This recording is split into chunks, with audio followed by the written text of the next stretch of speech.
Hello and welcome to today's episode. Today, I want to take you on a journey that starts in a small town in Spain, with a boy who had very little no money, no fancy education, but he had something more powerful an eye for opportunity and a big dream. This is the story of Amancio Ortega, the man who created Zara, one of the biggest clothing brands in the world. Let's go back in time. Amancio was born in 1936 in a small town called Busdongo de Arba in northern Spain. His family didn't have much money. His father worked on the railway and the family moved a lot. Life was not easy. One day, when Amancio was a young boy, something happened that changed him. He went to a store with his mother.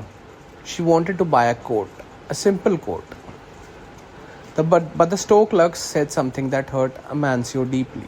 The coat was too expensive, and the clerk spoke to them in a rude, dismissive way.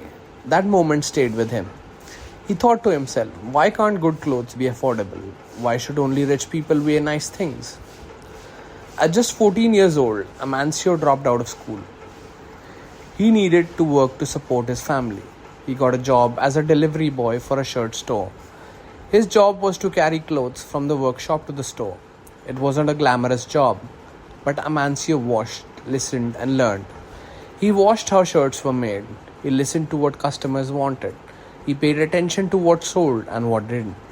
Slowly, he began to understand the world of fashion, not the fancy catwalks in Paris or Milan, but the real fashion people wanted to wear every day. Years went by, but Amancio began dreaming of something bigger. He didn't want to just sell clothes. He wanted to make them, design them, sell them himself. So he and his wife Rosalia started a small business in their living room. They made bathrobes. Yes, bathrobes. Simple, comfortable and affordable bathrobes. They called their business Confesiones Goa, and they sold the robes to small shops around Spain. Amancio was smart. He found ways to make clothes quickly, using local materials and keeping costs low. He didn't believe in waiting months to make a decision. He believed in speed. In 1975, after years of working behind the scene, Amancio took a bold step.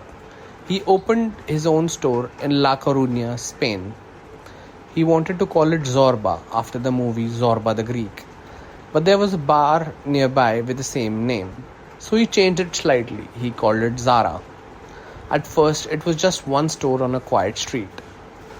But the idea behind it was powerful. Give people what they want to wear, make it fast, sell it at a fair price, and if it doesn't sell, remove it quickly. It was fashion for the people, and it worked. Now, most fashion brands take 6 months to design, make, and sell a new piece of clothing. But Zara could do it in 3 weeks.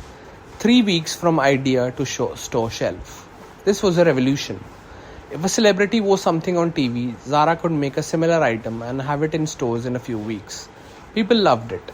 They didn't have to wait for the next season. They could get trendy, stylish clothes right away. And the prices? Still affordable. Zara didn't spend money on advertising. No big campaigns, no fashion shows. Instead, they invested in logistics and data. They watched what people bought. They listened to customers. They studied behavior. It was fashion with brains. As the years went by, Zara stores popped up everywhere, across Europe, then in the US, Asia, South America. From that one store in Spain, it became a global brand. But even as the company grew, Amancio Ortega stayed in the background. He didn't give interviews, he didn't show his wealth, he didn't wear fancy designer clothes. He lived in the same town, walked to work, and ate lunch in the office cafeteria like everyone else. Reporters called him the silent billionaire. Because while others were talking, he was working. So what can we learn from the story of Zara? We can learn that you don't need a famous name or a big education to do something great. What you need is curiosity. Amancio learned by watching and listening. Speed. He moved faster than others. Focus. He knew what people wanted and gave it to them. Humility. He never let success change who he was. And most of all, we learn that even a boy who couldn't afford a coat can one day build a company that sells coats to the whole world. Vocabulary highlights. Let's quickly review some words from today's story.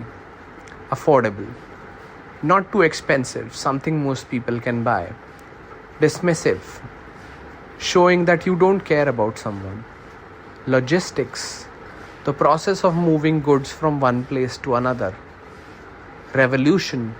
A big sudden change. Humble. Humility. Not proud or showing off. Try to use these words when you speak or write in English this week. Thank you for listening to this inspiring story. If you enjoyed it, don't forget to share it with a friend who loves learning through stories. Until next time, keep dreaming big and keep learning.